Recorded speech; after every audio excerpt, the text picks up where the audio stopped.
Hello साथीहरू, मेरो अर्को नयाँ भिडियोमा स्वागत छ। म चाहिँ यहाँ चिया पकाउँदैछु। चिनी, चियापत्ती र थोरै मरिच राखेँ अनि सुकमेल पनि राखेर चिया पकाएँ म र मेरो मम्मीको लागि। अनि अब हामी चाहिँ खाजा खाएर बारीतिर जान रेडी हुँदैछौँ। यो चाहिँ हो हाम्रो सागबारी। यहाँ चाहिँ हामीले सागहरू लगाएको छौँ। यहाँ चाहिँ पातहरू पनि झरेछ, थाक्रा लगाएको छ नि त वरिपरि। अनि त्यसको पातहरू टिप्दैछु। मेरो यो साग चाहिँ एकदमै राम्रो भएको छ, हरियो। अनि अब चाहिँ म सागहरू टिप्दैछु। साग टिप्नु पनि कस्तो माया लाग्दछ, कुन चाहिँ टिप्नु होला भनेर म हेर्दै टिप्दैछु।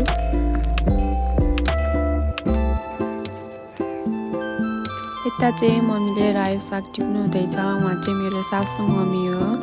अनि म चाहिँ यता झार पनि गोड्दैछु। लसुनमा झारहरू पलाएछ। झारहरू निकालिसकेर पानीले भिजाएर भोलि चाहिँ हल्का गोड्नुपर्छ भन्नुहुँदैछ मम्मीले चाहिँ। अनि यो झारहरू निकाल्दैछु म चाहिँ। अनि यो चाहिँ हो हाम्रो लसुन बारी। अब यता चाहिँ म लसुनलाई पानी लगाउँदैछु। भोलि खन्नुको लागि सजिलो हुन्छ नि त, गोड्नुको लागि। अनि यता हेर्नुहोस् न साथीहरू, अहिले कस्तो राम्रो भएर आएको छ कि यो साग, हरियो। अनि म चाहिँ बारीबाट आएर नुहाएँ। अनि मैले हिजो बजारबाट एउटा स्लिपर्स लिएको थिएँ क्या, कस्तो क्युट क्या यो नि। अनि यो चाहिँ मेरो स्नेल मोसन आएको छ, ओपनिङ गर्दैछु। मलाई चाहिँ यस्तो ओपनिङ भिडियोहरू बनाउनु कस्तो मजा लाग्छ क्या, यस्तो ओपनिङ गर्नु केही सामानहरू। अनि म चाहिँ यो ओपनिङ गरेको पनि तपाईँहरूलाई देखाउँदैछु। स्नेल मोसन हो, केही पनि छैन अरू त। टाडा। अनि म भित्रबाट खोलेर पनि देखाउँछु ल। यो क्लिप चाहिँ 2-3 महिना अगाडिको हो, तर मैले मेमोरी हुन्छ भनेर यो पनि एड गरेँ। यो चाहिँ हो मेरो ड्रिम फोन, पिङ्क कलर, मेरो बुढाले गिफ्ट गर्नुभएको। थ्याङ्क यू सो मच बुढा, फेरि पनि।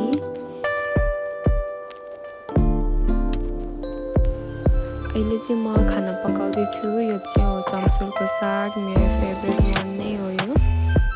खाना खाएर म भाँडा पनि माझ्दैछु। माझिसकेर अब म किचन सफा गर्दैछु।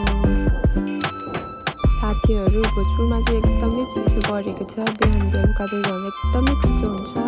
अनि पानी पनि एकदमै चिसो छ। हेर्नुहोस् न, म त टोपी जति बेला नि लाउनु मन लाग्छ, यो टोपी त मलाई निकाल्नै मन लाग्दैन। टोपी लाउँदा कस्तो न्यानो हुन्छ। आज चाहिँ मैले लाछा डोरी लगाएर कपाल बाटेको छु। मलाई चाहिँ यस्तो लाछा डोरीहरू कस्तो मनपर्छ क्या, त्यही भएर म कहिलेकाहीँ यसरी कपाल पनि बाटेर बस्छु।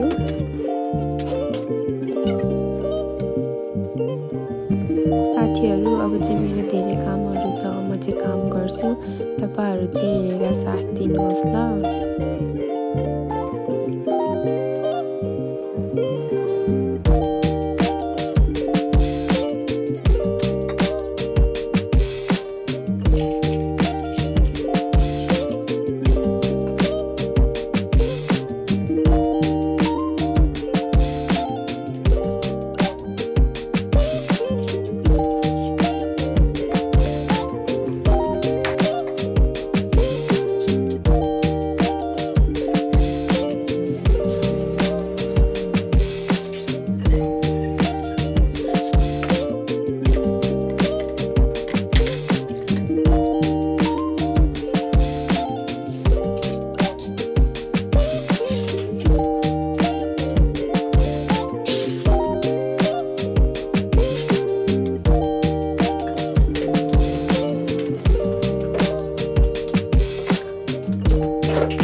साथीहरू, मेरो आजको दिन चाहिँ यसरी नै बित्यो र भिडियोको लास्टसम्म हेरेर